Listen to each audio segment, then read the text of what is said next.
오늘 이 본문의 말씀을 가지고 세 가지의 변화를 나누려고 합니다. 오늘 변화에 대해서 말씀을 드리려고 하는데, 사람은 변하는 존재죠.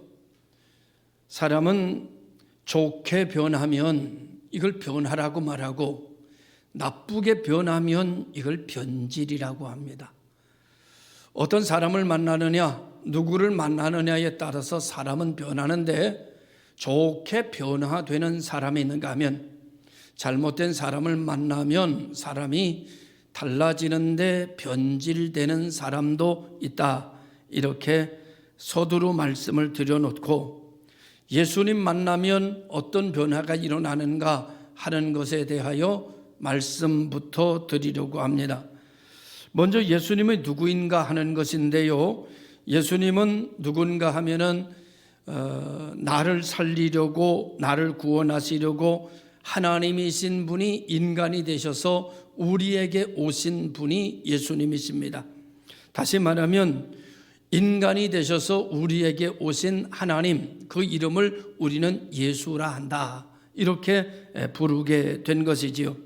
인간의 문제는 여러 가지 문제가 있지만 가장 근본적인 문제는 죄의 문제입니다. 다 죄 때문에 일어나는 일이죠. 죄의 싹은 사망이라고 성경에서 얘기하고, 이 죄값을 지불해야 되는데, 죄인들은 죄값을 지불해야 되는데 죄값은 생명으로 지불하는 것이다, 이렇게 가르쳐주고 있습니다. 인간은 죄로 말미암아 자기를 지으신 하나님과 통할 수가 없고 하나님께로 나아갈 수가 없게 됐습니다.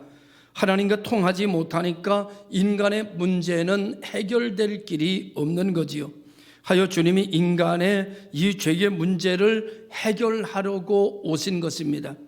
인간은 모두가 죄인입니다. 의인은 없나니 하나도 없다고 성경은 얘기하고 있습니다. 좀 사람과의 관계로 보면 좀 더 죄를 많이 진 사람이 있고, 죄를 적게 진 사람이 있고, 죄질이 나쁜 사람이 있고, 죄질이 좋은 사람이 좀 있을 수는 있지만, 문제는 모두가 다 죄인이라는 것이죠. 예수님이 인간으로 오셔서 죄값의 값은 생명으로 지불하는 것이기 때문에 십자가 위에서 달려서 나의 죄를 위하여 생명을 담보로, 생명으로 내 죄를 속죄하셨다. 이를 믿으면 우리는 죄사함을 받게 됩니다. 이를 믿으면 하나님 자녀가 됩니다. 이를 믿으면 하나님과 통하는 사람이 되는 거죠. 이제 하나님과 통하는 사람이 되면 문제는 일곱 길로 떠나가고 하나님의 은혜가 우리 가운데 채워지게 돼서, 이렇게 채워지는 역사를 일컬어 우리는 두 가지로 표현합니다. 하나는 기적, 하나는 표적이다. 사람은 사람의 한계 속에서 살 수밖에 없습니다. 그래서 사람의 한계 속에서 일어나는 문제를 사람은 스스로 해결할 수가 없는 거지요. 이 사람의 문제는 누구 앞에는 아무것도 아닌가 하면은 하나님 앞에는 아무것도 아닙니다. 다시 말하면 인간의 영역 안에서 일어나는 일이 신의 영역으로는 아무것도 아니다, 그런 말이죠. 근데 문제는 이 신의 영역을 우리가 가지고 살 수 있는가라고 하는 것인데, 이에 대하여 예수님께서 말씀하시기를 내가 곧 길이요, 내가 곧 진리요, 내가 곧 생명이니 나로 말미암아서는 아버지께로 갈 수 있다. 다시 말하면 이 말을 조금 더 범위 넓게 해석하면 나로 말미암아 신의 영역에 들어갈 수 있다. 그리고 신의 영역을 가져다가 쓸 수 있다. 그렇게 되면 인간사에 일어나는 각양의 문제가 해결될 것이고, 이것을 너희들은 표적과 기적이라고 부를 것이다, 이런 말씀이죠. 오늘 우리 모든 복 있는 교회 성도들이 이와 같이 은혜 받은 자요, 하나님의 자녀된 자요, 영생 얻은 자요, 죄사함을 받은 자요, 예수를 그리스도로 믿는 자요, 그러므로 말미암아 이제 우리는 사람의 영역뿐만 아니라 하나님의 영역에 들어갈 수 있는 자요, 하나님의 이름을 가져다가 그 능력을 인간의 영역 속에서 사용할 수 있는 자요, 그러므로 할 수 있거든요. 무슨 말이냐? 믿는 자에게는 능치 못함이 없다. 믿는 대로 된다. 이렇게 성경은 우리들에게 이 사실에 대하여 증언해 주고 있습니다. 오늘 본문에 대한 이야기는 기독교에 나타난 역사 중에 굉장히 큰 역사고, 성경에 나타나는 모든 역사가 대단하지만 오늘 본문은 우리 모두가 알고 있을 만큼 아주 유명한 일화입니다. 하나의 사건이죠. 당시 예수님을 따라다니던 제자들이 있었습니다. 수제자라고 하면 베드로고요. 그리고 나머지의 제자들이라고 하면 11명의 제자가 있었지요. 저는 일명 생각하기를 이 11명의 제자는 모두 다 수제자다 이렇게 생각을 해보려고 그럽니다. 그리고 그 외에 120문도가 있었죠.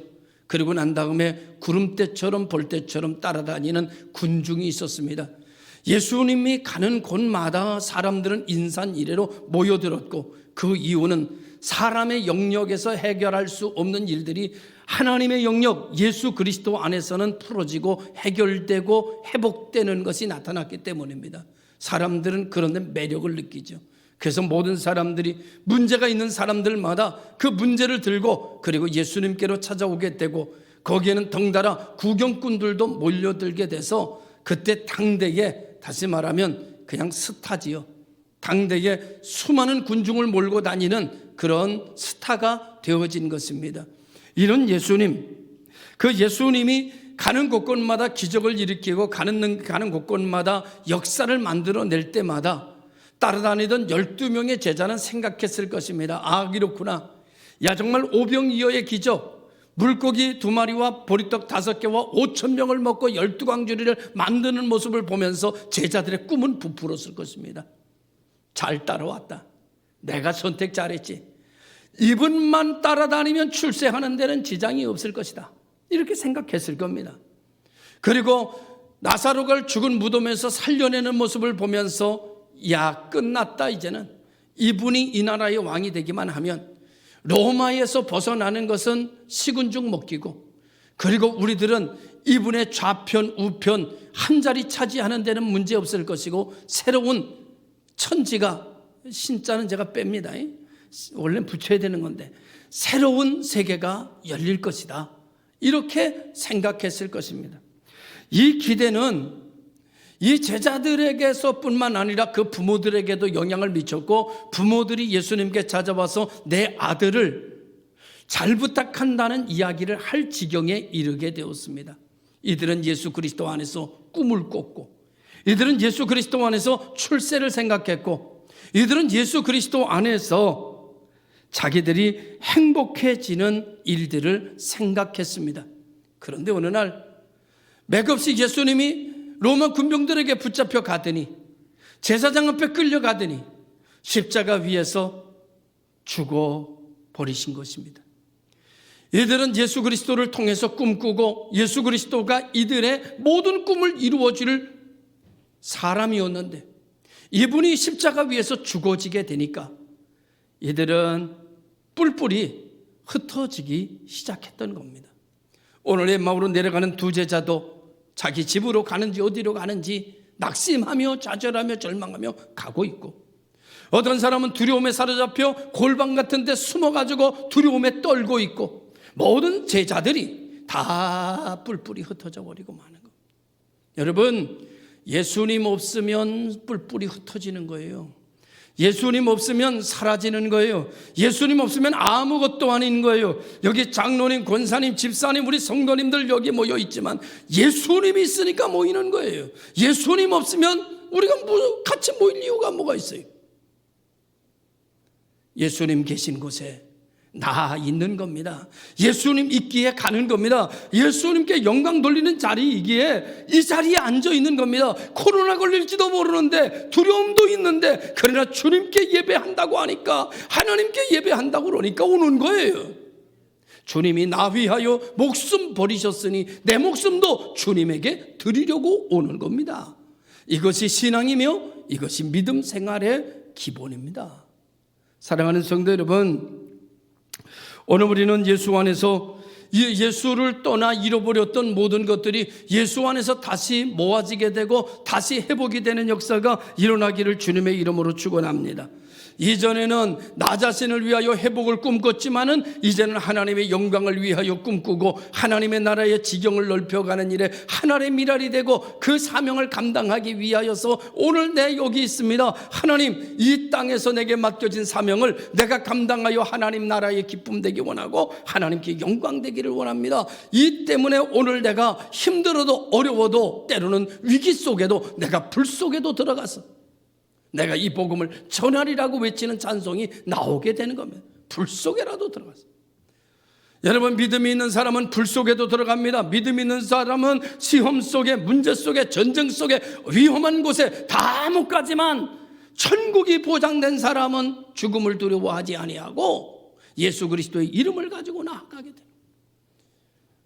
풀무불 속에서 아드락과 메삭과 아벳느고와 하나님이 함께 하셨던 것처럼, 사자굴 속에서 다니엘과 하나님이 함께 하셨던 것처럼 오늘 이 시대에 주 예수 그리스도와 함께 걸어가는 이들에게 하나님의 보호하심과 역사하심과 축복하심이 함께 하실 줄로 믿습니다. 하나님은 우리와 함께 해주시는 거예요. 하나님은 우주를 지으신 하나님이십니다. 하나님은 우주를 운행하시는 하나님이십니다. 하나님은 한 나라의 흥망성쇠를 주장하고 계시고 오늘도 전 세계를 운행하고 계십니다. 하나님은 위대하신 분, 하나님은 전능하신 분임, 하나님은 우주적인 하나님이시기 때문에 모든 것을 관할하십니다. 우리는 생각합니다. 하나님이 이렇게 위대하신 하나님이고 크신 하나님이신데 나같이 이런 사람, 나 같은 이런 감정을 살피실 수 있을까? 사람은 불가능합니다. 사람은 큰 일을 하면 작은 일에 소홀해집니다. 사람은 작은 일에 묶여 있으면 큰 일을 잃어버립니다. 그런데 하나님은 큰 일을 생각하시면서도 여러분의 심령 속에 일어나는 아주 작은 것도 살피시는 분입니다. 아주 작은 것도. 오늘 우리 김준혜 장로님이 안경을 쓰고 왔는데 안경을 비행기 조종사가 쓰는 안경 같은 거 이렇게 쓰고 오셨어요. 그래서 제가 안경을 희한한 거 썼다고 그랬더니 이 눈에 주사를 맞아서 안대를 대신해서 이 안경을 씌워줬대요. 안경을 씌워줬대요. 여러분, 하나님은 이 시간 우주를 감찰하시고 남북 통일에 관한 계획도 세우시고 모든 것을 하시지만 이 시간 우리 장로님이 쓰고 있는 안경의 아픔까지 헤아리시는 분이에요. 하나님은 아주 세밀한 것까지 살피시면서도 아주 큰 역사도 이루어 가시는 하나님이십니다. 우리가 믿는 하나님이 그런 하나님인 줄로 믿으시기를 주의 이름으로 축원합니다. 그래서 낙심하고 좌절하고 한숨 지면서 엠마오로 내려가는 제자들까지 그들의 마음까지 아셔서 그들에게까지 찾아가셔서 그들을 도우시는 하나님이에요. 엠마오 제자까지 찾아가요. 길로 낙심하며 내려가는 제자들을 따라가시는 거예요. 제자들이 예수님을 찾아 올라온 것이 아닙니다. 주님이 따라간 겁니다. 주님이 쫓아간 겁니다. 그대로 둘 수 없어서 주님이 가까이 간 겁니다. 오늘 시간 엠마오의 제자들의 낙심과 좌절도 그냥 돌려보내지 아니하시고 쫓아가시면서 회복시켜 주신 하나님께서 오늘 여러분의 심령 속에도 찾아오셔서 여러분을 회복시키실 수 있음을 믿습니다. 여러분의 문제도 해결해 주실 수 있음을 믿습니다. 오늘 우리들의 신음소리까지 기억하시고 성경은 이렇게 말합니다. 우리 머리털까지 세고 보고 계시고 우리를 지키시되 눈동자와 같이 지키신다. 하나님은 오늘 우리들을 알고 계세요. 하나님은 오늘 우리 교회를 알고 계세요. 하나님은 오늘 우리 나라를 알고 계세요. 하나님은 오늘 이 인류를 알고 계세요. 그런가 하면 하나님은 내 마음속에 일어나는 감정도 알고 계세요. 할렐루야. 여러분, 그래서 주님께서 엠마오의 제자를 찾아갔어요. 낙심하며 좌절하며 절망하며 탄식하며 길을 걸어가는 제자들을 바쁘게 쫓아가셨어요.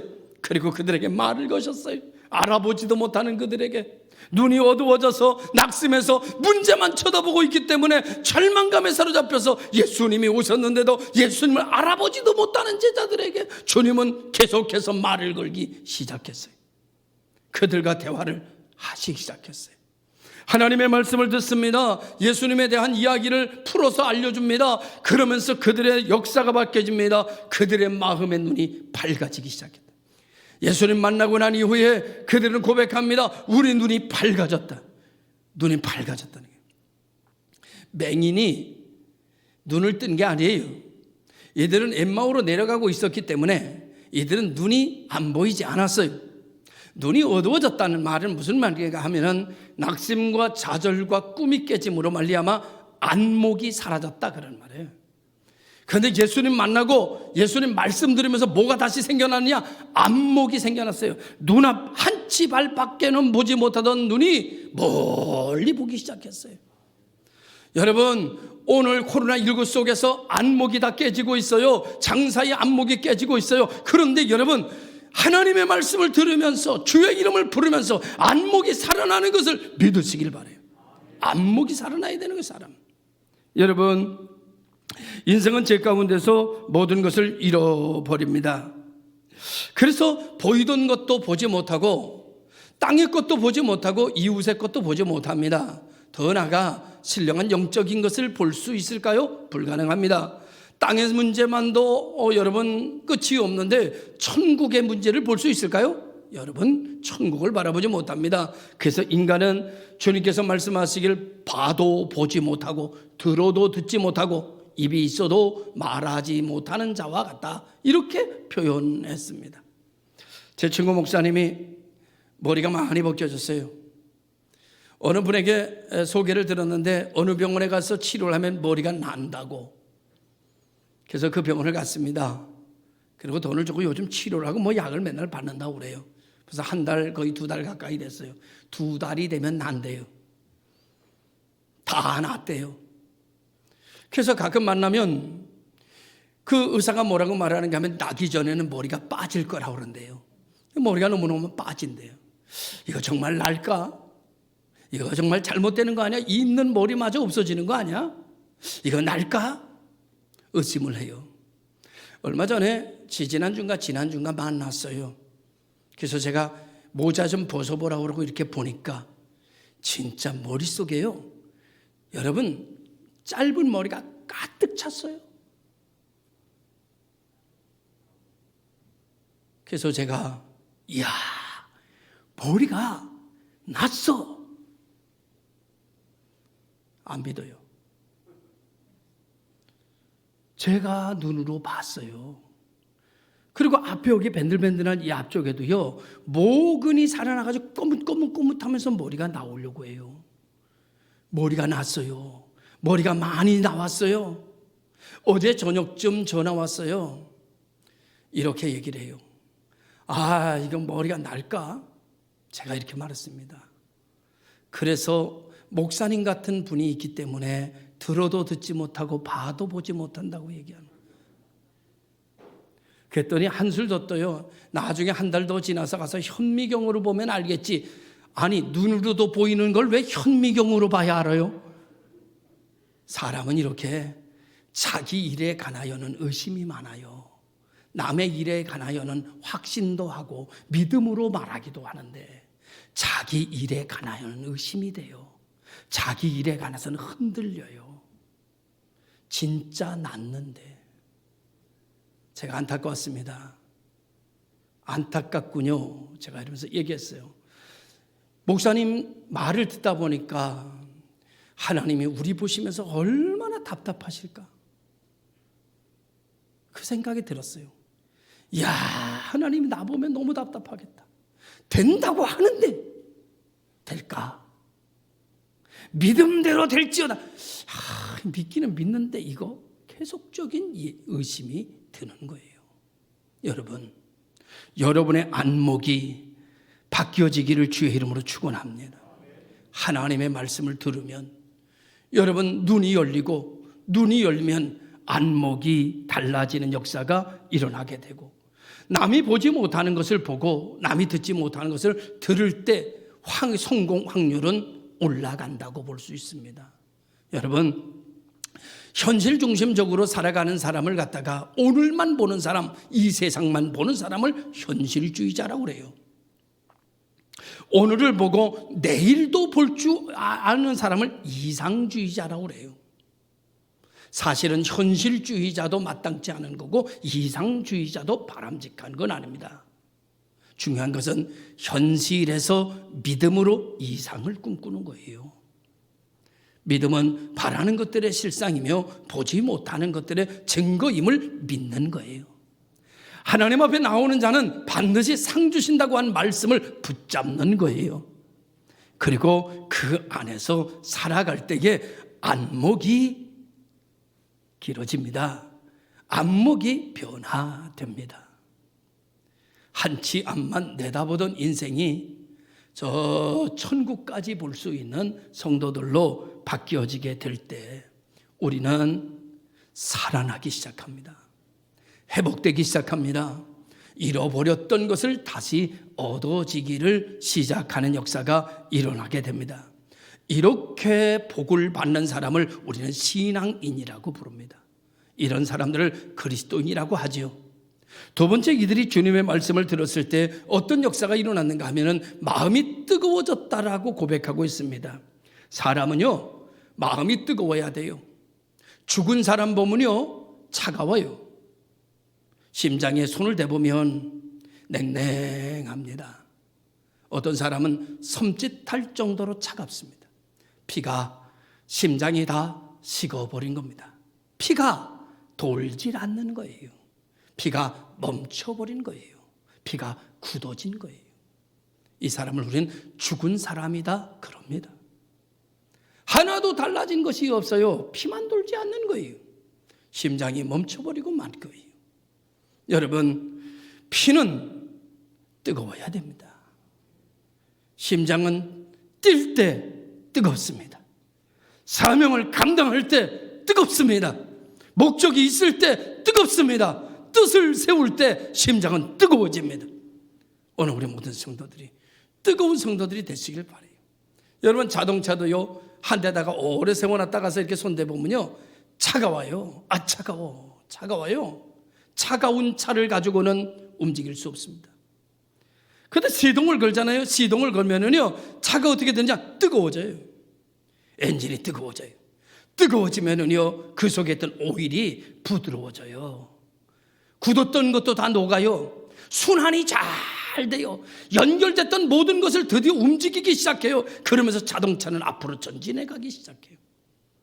여러분, 심령이 뜨거워지는 자, 오늘 성경은 이야기합니다. 하나님의 말씀을 들을 때에, 예배 드릴 때에 우리의 식었던 심정이 뜨거워지는 사람은 복이 있나니 천국이 저희 것이다 이거예요. 모든 것입니다. 예배 드릴 때에 심장이 뜨거워지지 않고 말씀이 들어갈 때에 뜨거워지지 않고 헛된 생각에 사로잡혀서 한 시간을 낭비하는 자는 아무 의미가 없어요. 하나님의 말씀을 들을 때에 마음이 뜨거워지는 역사가 일어나기를 주님의 이름으로 축원합니다. 뜨거운 사람이 살아있는 겁니다. 뜨거운 사람이 일하는 겁니다. 뜨거운 사람이 움직이는 역사가 일어나게 됩니다. 그래서 사도들은 예루살렘 사거리로 뛰어나가 복음을 외치는 사람들로 변화되기를 시작했습니다. 마음이 뜨거웠어요. 자, 예루살렘에서 120문도가 성령 받고 난 다음에 심령이 뜨거워서 가만히 앉아 있을 수가 없었어요. 그래서 예루살렘 사거리로 뛰어나갔어요. 여러분, 마음이 뜨거우면 어떤 역사가 일어나는가 하면은 세 번째로 행동의 변화가 일어납니다. 안목이 달라졌습니다. 목적의식이 생기고 사람의 마음이 뜨거워졌습니다. 이런 사람은요, 가만히 있을 수가 없어요. 여러분, 한국교회 문제가 뭔지 아십니까? 마음은 뜨겁지 않은데 자꾸 할 일을 얘기하는 거예요. 마음은 굳어버렸는데 이거 해라 저거 해라 자꾸 얘기하는 거예요. 그러니까 안 되는 거예요. 중요한 것은 마음이 뜨거워져 버리면, 성령 받아버리면, 은혜 받아버리면, 그리고 축복 받아버리면, 심령이 뜨거워져서 움직이기 시작하면, 그러면 뭐 해야 될지는 가르치지 않아줘도 다 하는 거예요. 중요한 것은 이미 심령이 식어져 버렸다는 거죠. 언제 마음이 뜨거워질까요? 말씀을 들을 때. 그럼 말씀을 들으려고 해야 돼요? 안 해야 돼요? 말씀을 들으려고 해야지. 들으려고 애써야지. 말씀을 들으려고. 허벅지를 꼬집어 가면서도 말씀을 들으려고. 어제부터 내가 어제 토요일 날 너무 많은 뭐를 하면은 내가 주일 날 좋을지 모르니까 내가 토요일 날 일찍 쉬어야 되겠다. 그리고 미리미리 준비해야지. 은혜 받기가 쉬워요? 여러분 그냥 막 은혜가 그냥 막 밀고 들어와요? 그럼 얼마나 좋겠어. 근데 은혜 받기가 어렵거든. 쉽지 않거든. 준비한 자에게 오거든. 예비한 자에게 오거든. 걔가 어제부터 주일을 준비하고 쫙 기도하면서 준비해야 여러분 예배에 쌩쌩하고 감동이 오는 거예요.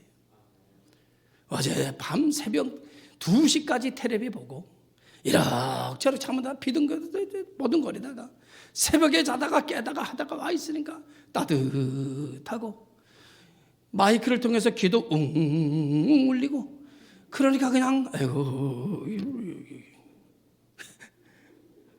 그러는 것이 아주 이게 예배 시간에 따뜻하지 마이크는 웅웅거리지 그냥 이게 졸기 아주 딱 좋거든요.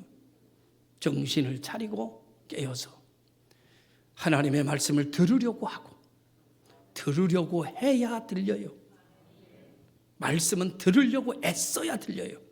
그냥 밀고 들어오지 않아요. 말씀이 들려져서 안목이 열리고 마음이 뜨거워지고 행동의 변화가 일어나서 엠마오로 가는 제자들이 예루살렘으로 다시 올라가 낙심하고 좌절하고 절망하는 사람들이 아니라 간증하는 사람들로 바뀌어졌던 것처럼 오늘 우리 모든 성도들이 다 간증하는 성도들로 바뀌어지는 역사가 일어나기를 주님의 이름으로 축원합니다. 미국의 남가주에 부부가 살고 있었는데 이 부부가 교회 안에서 얼마나 열심히 충성하는지 몰라요.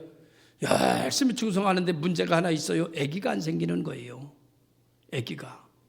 그래서 자녀를 달라고 하나님 앞에 기도하는데도 잘 안 생기는 거예요. 그래서 애를 갖기 위해서 몸부림치면서 아무튼 하나님 앞에 기도하는데 어느 날 애가 덜컹 생겼네요. 얼마나 기쁘겠어요. 여러분 그냥 결혼하면 그냥 애 생기는 사람들은 그 애 생기는 게 얼마나 큰 축복인지 몰라요. 우리 친구 목사님이 목회하면서 그러더라고요. 지금도 애가 없어요. 뭐라고 얘기하면 어린애를 길거리에서 보면요 데려가고 싶대요. 데려가고 싶대 진짜로. 유괴하는 마음이 아니라 너무 이뻐가지고 데려가고 싶대. 그 정도예요. 근데 여러분들은 그냥 결혼해가지고 덜컥덜컥 새끼니까 그냥 여러분 어떻게 하면 안 생기려고 애쓰잖아요. 근데 이게 참 큰 축복이다. 참 축복이다. 애가 생겼는데 너무 기뻐가지고 때가 이제 10달이 돼서 애가 태어났는데 문제는 여러분 흉측스러운 기형아로 태어났어요. 이보다 더 고통스러운 일이 어디 있어요. 엄마 아빠가 웁니다. 대성통곡하고 웁니다. 그를 보는 엄마 아버지도 할아버지 할머니도 웁니다. 그를 신방원 목사님도 울고 교인들도 웁니다. 야 이거 어떻게 하면 좋나. 하나님의 우리들에게 이런 재앙을 주시지.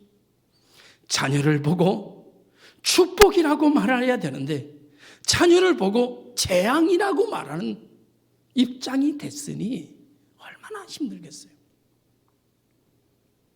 산모가 몸이 아픈 가운데서 잠도 못 자고 밤새도록 하나님 앞에 엎드려 기도합니다. 하나님 아버지 도대체 어떤 일입니까? 왜 우리에게 이런 시련을 허락하시는 겁니까? 밤새도록 기도했습니다. 그 다음 날 남편이 퇴근해서 왔을 때 아내의 얼굴은 천사처럼 밝아져 있었어요. 남편이 오자 남편의 손을 딱 잡고 여보 제가 어제 밤새도록 잠을 못 자고 하나님께 기도했어요. 하나님께서 제게 찾아오셨지요. 그리고 하나님께서 내게 말씀하셨어요. 내가 이 아이를 누구에게 보내면 잘 키울까 생각하다가 너희들이 가장 잘 키울 것 같아서 이 아이를 너희에게 보냈다. 잘 부탁한다 하셨습니다.